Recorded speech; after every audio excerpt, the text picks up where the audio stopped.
racing Postcast in association with Paddy Power. They pay more extra places than any other bookie.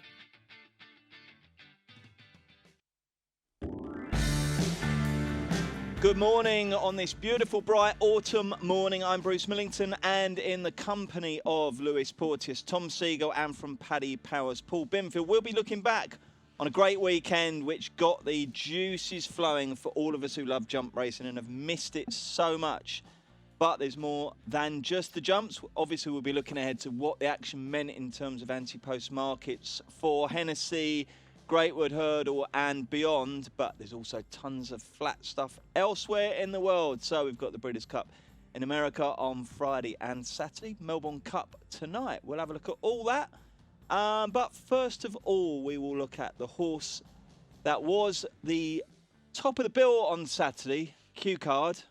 I think those of us who've fallen in love with him over the past few years were hoping he'd come out and show us that he's still very much got it in him to compete at the very highest level. As it turned out, he got beaten in the Charlie Hall by Irish Cavalier and also Menorah. Lewis Porteous, I was sitting at home. I was kind of deflated. I was doing my best to put a brave face on it, but I was expecting a bit more. Now, I've been talking about the fact they made too much of him and that perhaps they should have sat and waited. Does that excuse hold water? Is the old boy still a top-level steeplechaser? Oh yeah, definitely. Now the dust has settled, I think that was a completely, acceptable return to action. I thought, and this thing about kicking on too early, I take that on board. But when he was in behind, I didn't think he was taking a proper cut at his fences, and I can see why Paddy pulled him out. And when he got up in the vanguard, he was jumping with loads of zest. He's 10 now. He was entitled to maybe come on for the run, and I think that's a great performance. I think he'll definitely turn tables on those horses if they all turn up in the Betfair Chase, and maybe his chance to win the Gold Cup was last season.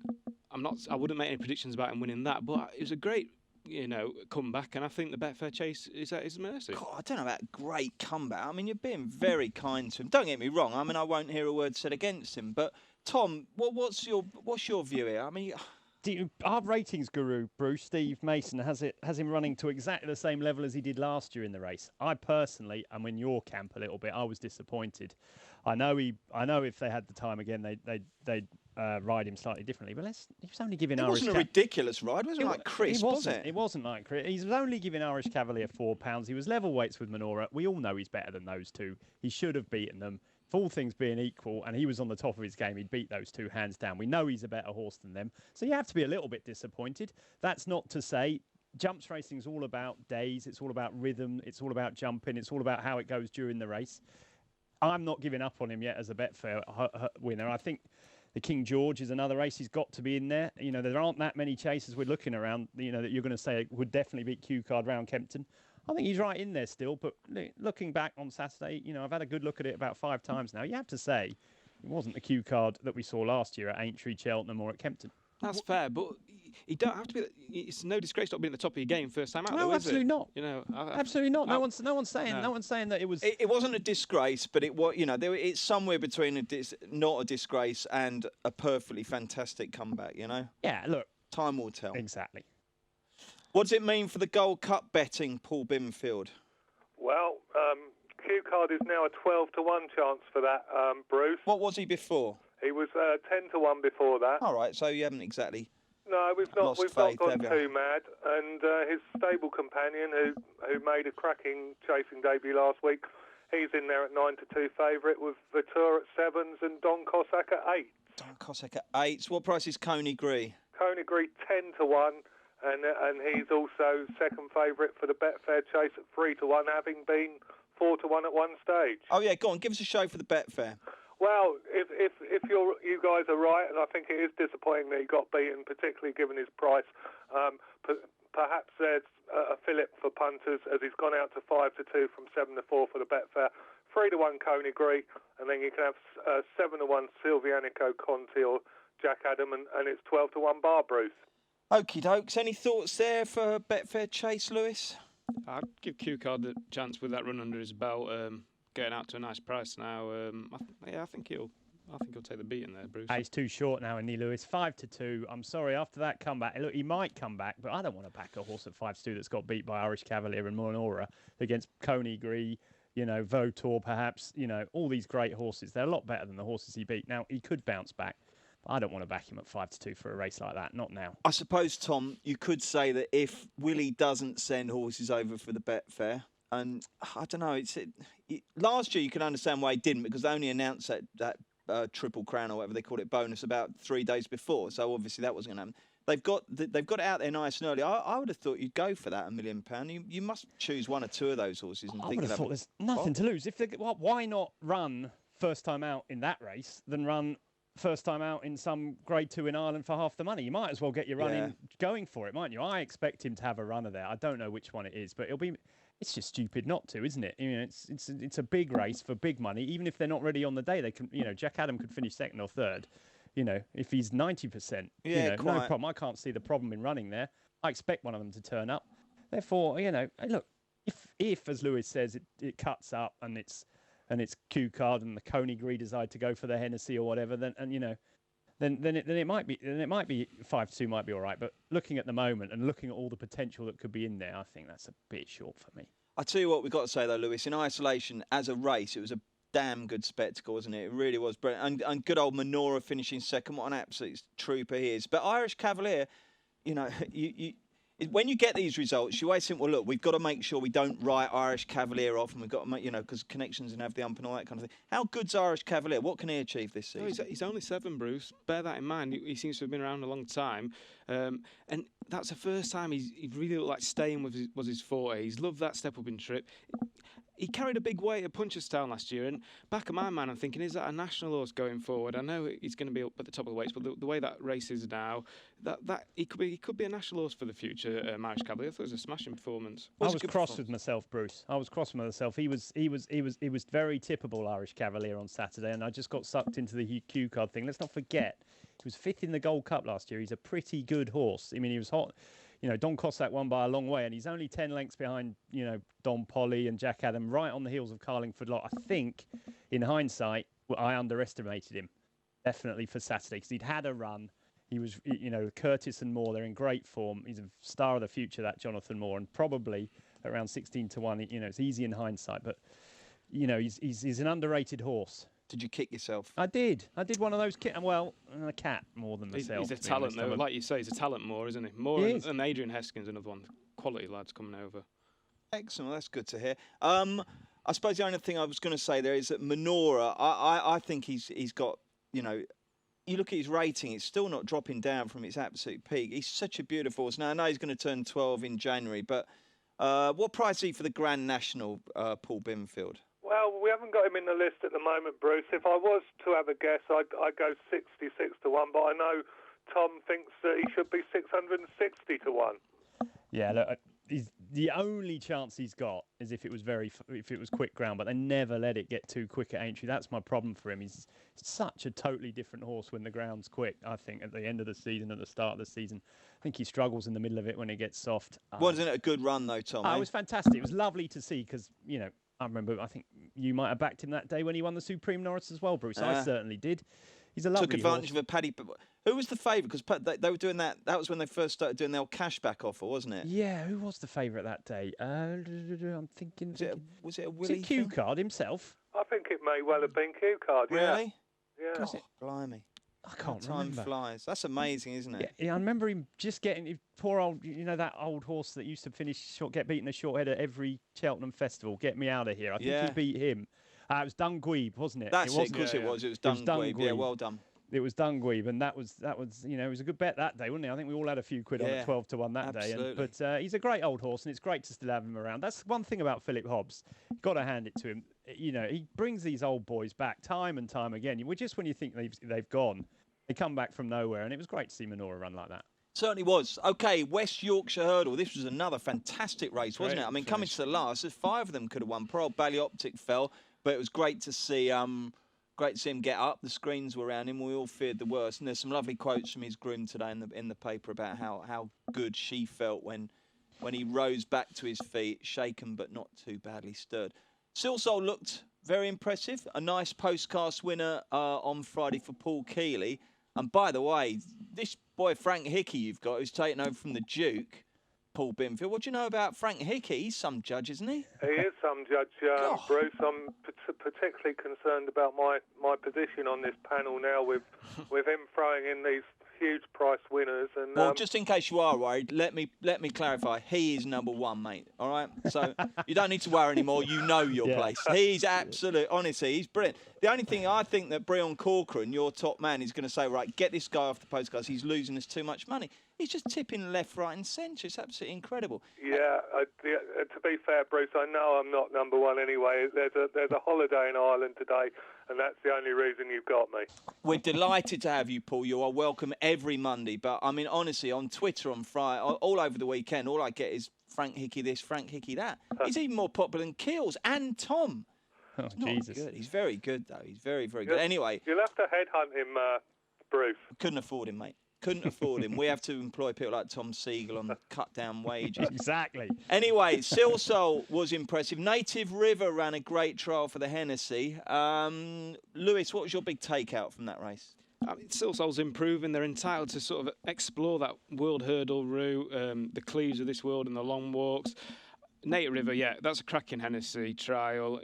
He's got to be among the market leaders at Newbury. I was talking to Joe Tizard, actually, and he said that even after the Hennessy, they might come back to hurdle. So those two horses could meet down the line in something like the World Hurdle.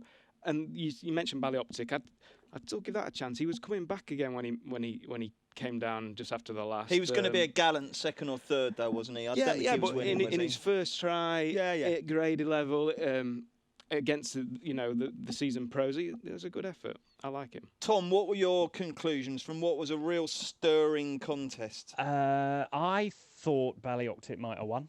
You do? I do, yeah. I think he was coming back. He stumbled up. He jumped the hurdle fine. I was lucky enough to be chatting with Stan Twiston Davis on Saturday, and he was saying that you never get to the bottom of him. I think he was just getting going. I think it would have been close. I know Silsol won with a bit in hand at the end, but I think he would have definitely been second. I might have given him a race. I thought my old pal, Lil Rockefeller, ran a blinder. First time at 3 miles, 5-year-old, giving £10 or whatever to Silsol and Bally and all those around him. I thought he ran an absolute blinder. I thought we haven't seen him for a bit. I think he's a really seriously good horse going forward. Wouldn't surprise me if he turned into a world hurdle contender. Interesting stuff. Paul Binfield, Native River then for the Hennessy. How do you bet, and how do you personally, as a great judge that you are, rate his chances? I think he's got a good chance, Bruce. I thought that was a very encouraging performance up at Wetherby. Richard Johnson said afterwards that the horse feels more like a natural chaser than a hurdler, and for that reason we've still got him as 8-1 favourite for the Hennessy. Then we go 10-1 Avant 2, 14 Black Lion and O'Phalian's Boy, and you can have 16 bar the rest. Who would you like to back out of them lot, Lewis Porteous? I was impressed with Native River. It's not very original, but it seems like that's almost their big day for the season. They've had it in mind the whole time. There's a perfect prep. He's going to come on for it. His jumping, when it's good, it's very good, but it can be a bit sketchy at times. But he sticks in my mind as a handicap to go and win that race. Tom, you're doing the Hennessy Price-Wise in the Racing Poster on Thursday week, I think, November 10. Have you whittled it down yet, or is it way too early? No, it's. I've been having a good look at it. Look, Native River's obvious, isn't he? I think the race will suit him perfectly. Often this race goes to a real strong galloping type horse. I think he's got the perfect run style for it. Whether I want to, I'll be tipping him at about 8-1. I'm not sure. It'd be great. See, I'm hoping Coney Gree runs, Bruce, because I think if the ground's too quick at Haydock and it gets soft at Newbury, I wouldn't be at all surprised if we saw him trying to do a Denman. We've got Smad Place in there, so we sort of know what the weights are going to be. There's a few down the bottom, that you're sort of looking at my second season. I think Black Lion ran pretty well on Saturday. I wouldn't rule him out at all of being an RSA chase start. I know he's only small, whatever, but every year he takes a couple of runs to get going. I thought turning for home on Saturday, I thought he was going to win. I really did think he was going better than anything. I thought he was going to win. I think he sort of ran out of steam. I think we're going to see a lot better from him. He'll definitely be on the list. And I'm always been a bit of a fan of O'Phalan's Boy. I watched the Gold Cup again last year, and jumping about the fourth last, he was still bang in there. He's got great Newbury form. The Curtis team, if they can transform him back to how they've done, Potter's Cross and the horse that won on Saturday and the one that won a market race, and I'm forgetting their names now. I think O'Phalin's Boy is definitely a player in the Hennessy. Okay, just got to pull you up on one thing there. You described the horse as small. You're not allowed to do that in racing broadcasting. You have to say not the biggest horse in the world. Okay, so I'll do that from now on. Not the biggest horse. That's what they always say, isn't it? They always say that. As if, like, we thought perhaps it was the biggest horse in the world. So they clarify that for us. Right, let's have a look at Ascot then, where not only Frank Hickey, but also Tom Siegel tipped Anthony. Well done, Tom. That was excellent. I hope you had a decent bet on as well, did you? I had a few quid on, yeah. Excellent. Good man. Brilliant stuff. Now, what do you think of Anthony? Because I guess he comes into national reckoning there, doesn't he? Streaked clear there, didn't he? Yeah, he's got a bit of... I don't know how far he's going to go up in the weights. I would expect £10. That puts him on, 138 or something, is it? I think he's going to have to go up a few more. I think it'll have to be 150. He'll have to win a few more races to get in. I think it'll be a year too soon for him myself. He's still, 6 now? What he is, though, is a brilliant jumper. I thought the key to his, he was jumping up sides, Sapphire and all those horses on Saturday. He was making lengths at every fence. He's really quick at his fences. That stands him in great stead for a national in the future. Whether this year is his year, I don't know. But look, the way he sprinted clear of them was really quite impressive. He was called the winner a long way out, and he's definitely a horse going places. Did he do enough to earn a national quote from you, Paul Binfield, even if Minora didn't? Yeah, we put him in at 100 to 1, Bruce. Tom's. What? We said exactly what we thought about. We think he'll go up 10 or 12 pounds. Probably needs to win again, or the handicapper's got to really take a serious view of Saturday's race. But maybe next year. And as Tom said, I think he jumped a bit to the left, so Aintree could suit. Okie dokie. I'll tell you one thing as well, Tom. You said there about the jumping in that race. The camera work, whatever you say about Channel 4 racing, and I think we've all got our own opinions, good and bad. They cover the race intelligently, absolutely superbly. I thought that coverage with the car on the inside there, and they got... You felt like you were virtually riding in the race. It was absolutely wonderful. I really did enjoy Bruce, that's really good to say that, because I've been banging on about this for ages now. People can have their opinions about the content or whatever and the chat and whether it's this, that and the other. The point is, I think we're incredibly lucky. Channel 4 have covered the race, the bit that I'm interested in and you're interested in, better than anyone ever has. It's beautiful, isn't it? It's really, really beautifully well done. And I think we all concentrate on some of the fringe bits, which actually aren't that important to me. I'm sure they're important to loads of other people. The action itself is beautifully done, isn't it? Brilliantly done, and I think they deserve some credit for that. I agree with that completely. And Tom, what did you make of Sapphire de Roy's run in that race? I thought it was okay. I mean, I don't think we'll ever see him back to the level he was a couple of years ago. I think that Hennessy last year probably bottomed him. I think he had a chance. He was going as well as anything bar the winner 3 out, and he made a mistake at the cross fence there, and I think he probably went through the pain barrier. Whether we'll see him back to his brilliant best, I don't know, but it was a perfectly adequate run, and Paul Nicholls was delighted with him. Do you know, I think he looks kind of as if he hasn't got quite the same spring at takeoff. His sort of takeoff speed natural, into fences. He doesn't leap into his fences. He loses ground in the air, doesn't he? Plants, and then he's in the air for a long time. Yeah, that's what I think. He just seemed to be kind of floating over fences, whereas the others were driving over fences. That's right, and that's probably what made Anthony look as good as he was, because Anthony's really quick at his fences. We saw him at Sandown last year, and he was brilliant. And I think he was upside Sapphire. He was making a length every time. Yeah, and absolutely. I think that might be a problem for Sapphire going forward. But look, he's rated 152 now. That was a perfectly adequate one. If we're saying Qard ran okay, he certainly ran okay. And I think he's definitely handicapped to have a chance in the Hennessy. Lewis, talk to me about Stern Rubin, who obviously ran on very well to win his race. Hobbs wanted to wait for the Greatwood. Has he stymied his chances there? I think he's about 20 to 1 for the Greatwood. I don't know if you'd love to own a horse like that. He goes out there, runs his race every time, carried out in his shield, win, lose or draw. Really like him. But from that race, Modus was a massive eye catcher for me. There was 2 track records at Ascot on Saturday. It was suiting the front runners. He was held up at the back. He came steaming through at the end, and if we're thinking about Greatwood, Modus, I thought, ran a massive trial in that race. Oh, give me a price for Modus then, Paul Binfield. Modus is 12 to 1.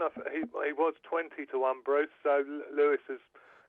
How much have you got on, Lewis? I backed Modus, and I've got a bit on Meet the Legend, Dan Skelton's. I've backed that one for the Greatwood as well. So there's my 2 for the Greatwood going forward. Good stuff. You got a Greatwood fancy at this stage, Tom? No. Okay, fair enough. Have you, Paul? I haven't really, Bruce. Give us an array of prices then, so if anyone does fancy plucking one out and backing them at this early juncture, they can. Of course, they can also follow Lewis Porteous in. Yeah, exactly. Winter Escape is 8 to 1 favourite. Then you've got So Royal at 9, Adrian Dupont at 10, Chitibello at 10, and 12 Bar.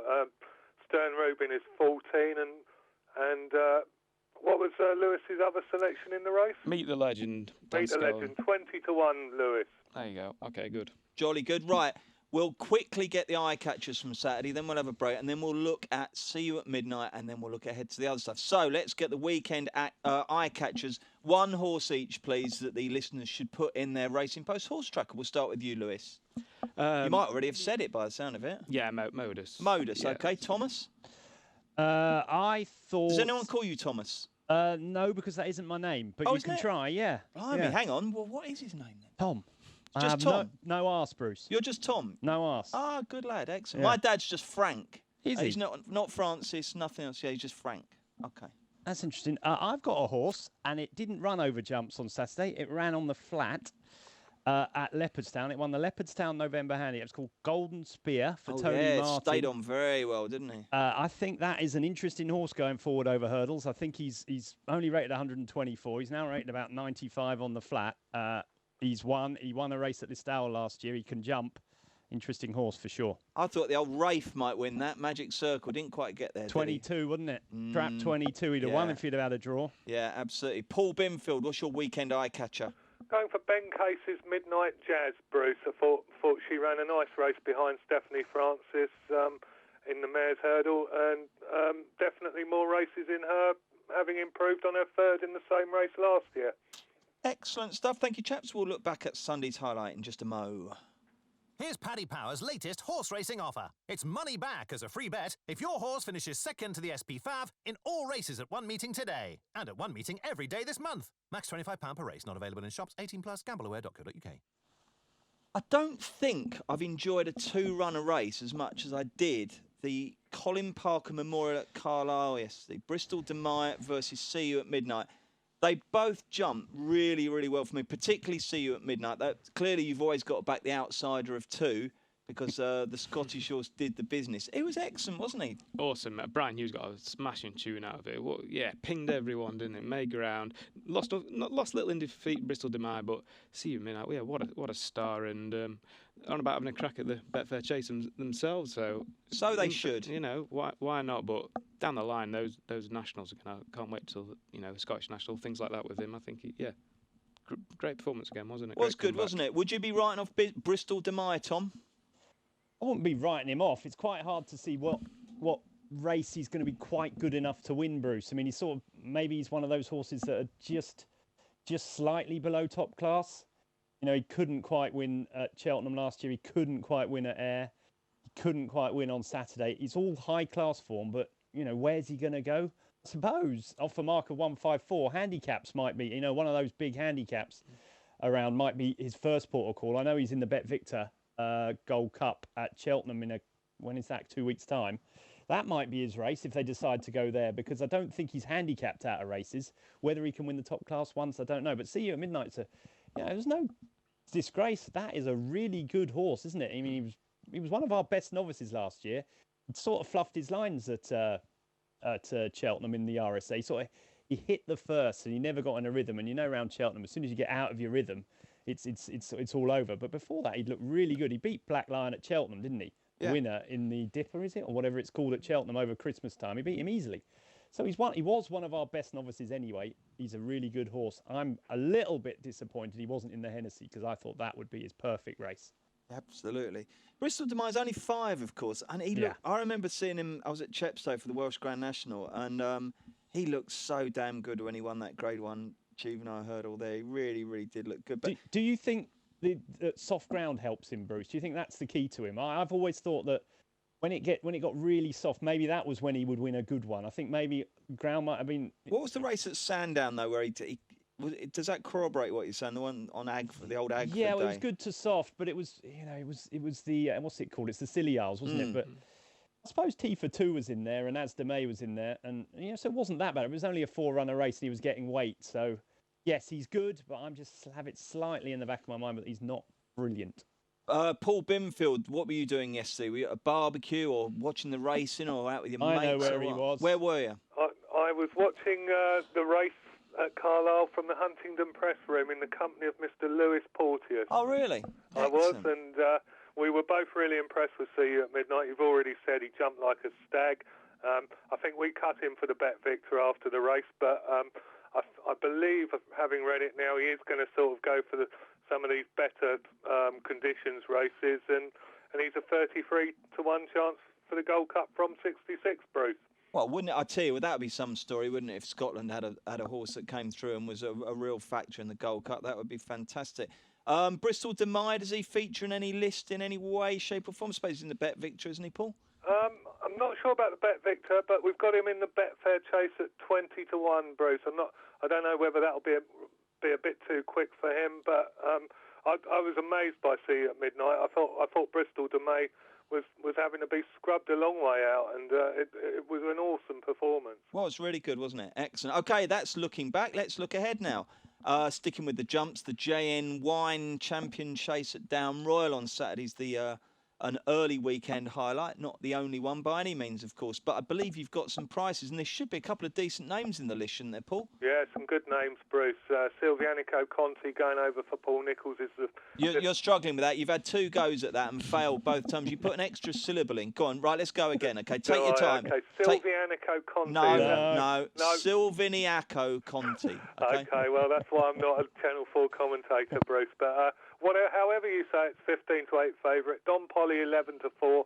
Valsalido 6 to 1. And we saw some money last night for the Last Samurai, so who's 9 to 1 for Kim Bailey. I still get a bit kind of weak-kneed when I hear all these names. You know, it's so good to hear them back, isn't it? Which out of those would you be backing, Lewis? Well, I mean, forfeits are on Tuesday, I think, but Dom Polly he's won first time out for the last 2 seasons. With Elliott now, I'm really looking forward to seeing him. Oh, yeah. Tom? Dom Polly or Dom Slowly? Look, neither, but I don't think this is his race myself. I think something will be a little bit too quick for him if the ground's okay. What about Silviniaco? I mean, where does he stand? It's kind of a... That's a difficult one, isn't it? It's a bit like Qard, isn't it, really? You know, Nicholls is quite bullish about him, isn't he? Yeah, he's got him right. I just think he had one of those seasons where, I think Nicholls was saying the other day, wasn't he, that he's never happy with his horses at all last season. I think Silviano Conti was one of them. I wouldn't be at all surprised to see him bounce back and win a good race. Am I not right in thinking that Down Royal is down by name and up and down by nature? Yeah. Is it undulating? Yeah, it is. And I mean, that was always said to be that Silviniaco's kind of Achilles at Cheltenham. Now, it might just be that Cheltenham is his Achilles heel rather than all undulating tracks, but would there be a slight concern there, Tom? Well, he was, Chepstow doesn't look like it from the telly, but... Oh, that's a roller coaster, that. And he's looked really good round there, doesn't he? He won those novice hurdle there, didn't he, by about 15 lengths, I think, in his young days. So I don't believe all that stuff. I mean, I sometimes think we get all worked up about that when it's not... it's just a convenient excuse for him not quite being able to win a Cheltenham Gold Cup. I'm looking at that race, Bruce. I don't know if you agree with me, but I'd like to take on the top 2. No problem. That's got a nice shape to it. If they were to run... You like Valser? If he runs, I mean, obviously it's Gigginstown, isn't it? Gigginstown, yeah. Gigginstown, like Dom Polly. Gigginstown, yeah. Well, I remember I only say that because Justin O'Hanlon I tried to have a lively debate and he just cut me short. He says, it's Gigginstown. Why on earth would anyone say anything else? But I'm sure I've heard Michael O'Leary call it Gigginstown, none the wiser. But I'm still crying over the Last Samurai from Aintree last year. Oh, yeah. Jesus. Yeah. So who are you going to take front 2 on with then? Yeah, I'd take it. Well, we'll see the runners, but I think there's loads in there, isn't there? You got Sadler's Risk, who I thought ran really well in the handicap the other day. You got Valsalido. But Valsalido stepping up to 3 mile. I think anything in advance of 3 mile, he's crying out for a trip. I think we're going to see a different horse this year. I mean, you've got to remember he'll now be a stable star rather than being stable number 6 or 7. I think we could see better from him, so he's definitely on the list. And, there's loads in there. Outlander's a good horse. Okay, so your early clue for punters is look down the list. Excellent stuff. Have you got a thought on the race, Paul Binfield of Paddy Power? I have. I don't want to say his name again, but I think the favourite will be prime for this. I think he'll be absolutely tuned to the minute. I don't normally like to tip favourites, but I'm going to go for him. But I think the Last Samurai will be pretty straight as well. While some of the other names mentioned, this could just be a prep race for some bigger targets later on. Okay, right. Let's get to the moment that Tom Siegel's been waiting for. Breeders' Cup this weekend at Santa Anita, Friday and Saturday. It's never been the same for me since I made it 2 days. But it is still decent, isn't it? Paul, do you get... I can't remember. Are you more excited about flat or jumps? I'm more excited about the flat, Bruce. And are you one of these internationalistas or a homeboy? No, I'm a homeboy, really, Bruce. I look forward to all of the big races at these meetings, but I'm not getting overexcited about it. I mean, for me, Lewis, I think the one really fascinating thing is Found, isn't it? Because there's an absolute penalty kick for her in the turf, isn't there? Yeah. Where Highland Reel and Flintshire. I mean, she should see them off, okay, shouldn't she? But they're going to take on California Chrome and all these other legends from around the world. I mean, are they almost... Look, we want to see horses campaign as boldly as possible, so you've absolutely got to applaud them. But is this not almost reckless, Lewis? Yeah, you don't want to criticise when they've done right by her throughout, but if it's going to be a last run, wouldn't it be great for her to go out on a high in the turf? I'm not sure it's the right thing to be doing on the dirt in the Classic, personally. She puts it in every time. She's run a stack of races for him. I think I'd like to see her go out on a high in the turf, personally, but that's my opinion. Well, I've got to applaud them for going for the Classic, because I think the bolder they are, the better it is for the game. Tom, what do you think? I think, for little I know about dirt racing, Bruce, which isn't very much, I think she has absolutely no chance whatsoever of winning the Classic. So if you're going to run it, so why the hell would you bother running? I would go for the turf, but I don't agree with you that it's a penalty kick. I think Highland Reel, who's a globe-trotting, likes going around. All right, there. comparative penalty kick. Yeah. A free kick from the edge of the box. Yeah, but he was second in. I think he's a pretty good horse. That track will suit him round there.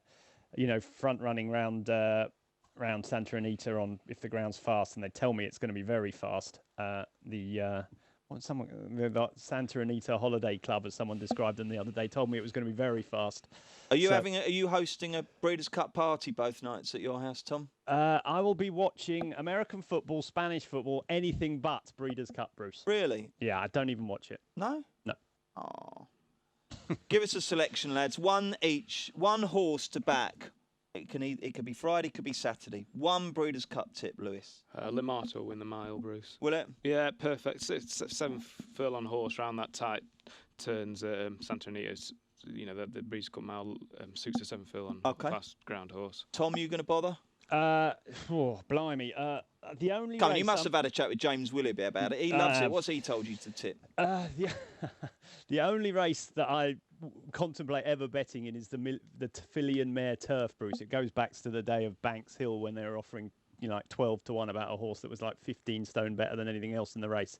So I had a look at that. I thought Pretty Perfect with Aidan O'Brien's was quite interesting at a big price, and maybe Queen's Trust. I think our fillies are usually better than theirs, so I'll be looking at that race. Okie dokes. And Paul, what's your Breeders' Cup nap? I don't really want to copy Lewis Porteous, although I think Limato's got a massive chance. I'm going to go for Arrogate in the Breeders' Cup Classic. Tough task against California Chrome, but looking at this horse's win at Saratoga last time when he won by over 13 lengths, I think 5-2 could be a nice price to take him on. That's Arrogate, isn't it? The Yorkshire town, as pronounced not the by Yorkshire Cockney. One, Arrogate. Arrogate. Okay, back in a moment. A quick chat about the Melbourne Cup. Here's Paddy Power's latest horse racing offer. It's money back as a free bet if your horse finishes second to the SP Fav in all races at one meeting today. And at one meeting every day this month. Max £25 per race, not available in shops. 18+, gambleaware.co.uk. Welcome back, Bruce Millington, Lewis Porteous, Tom Siegel, and from Paddy Power, Paul Binfield, the Melbourne Cup. Now we're talking. Yeah, Bruce, you love this. You're race. right now, aren't you? I'm much happy prefer now. the Aussie stuff to the American stuff. That takes place at 4 o'clock tomorrow morning, i.e. Tuesday morning. Last year, Lewis Porteous was the Racing Post envoy to Melbourne. This year, he's got an even more glamorous gig sitting next to me in Canary Wharf. And Mark Scully is the man who is lucky enough to be enjoying life down in Victoria. I was going to say New South Wales. Victoria, isn't correct, it? Yeah. He has been setting the scene, and here's what he's got to say. Well, the Melbourne Cup is nearly here, and I think it's clear that there's a very strong international presence in this year's race. Wicklow Brave has really caught the eye at the Werribee Quarantine Centre. He's looked really good.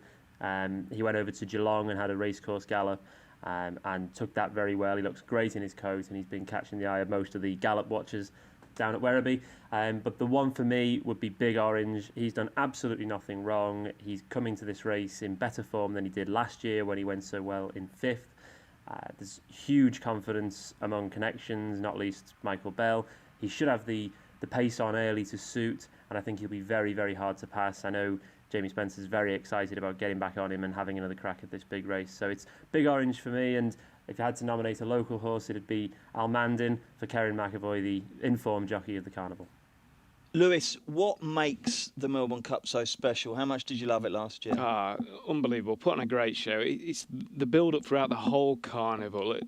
The press coverage, huge, all over every channel. You know, you just can't get away from it. They have the parade through the town the day before, and yeah, I've never seen it. It blew me away. Never seen anything like it, and then there's over 100,000 crammed in Flemington on their big day. If you ever get the chance to go, you must go. It'll blow you away. Yeah, I agree with that. Who's going to blow them away tomorrow or tonight? Oceanographer for me. Okay. Charlie Appleby, his horses are flying. It really impressed me in the Lexus last week. The one doubt, it's a third run. He's third run since he's been out there. But this is a horse thriving. I remember Luca Camani always saying, if you get out there and get him running, was what Luca always said, and he's gone close a number of times. Oceanographer looked a different class in the Lexus the other day. The step-up and trick's really going to suit. And he's got the form around Flemington now as well. So Oceanographer's my main play. One each way, one of the locals, our Moonquith, was the eye-catcher in the Caulfield Cup, and David Hayes, who... a bit of a character out there, and when he starts talking one up, you're best off listening. Apparently this horse is flying. So Oceanographer and Almoonquith each way.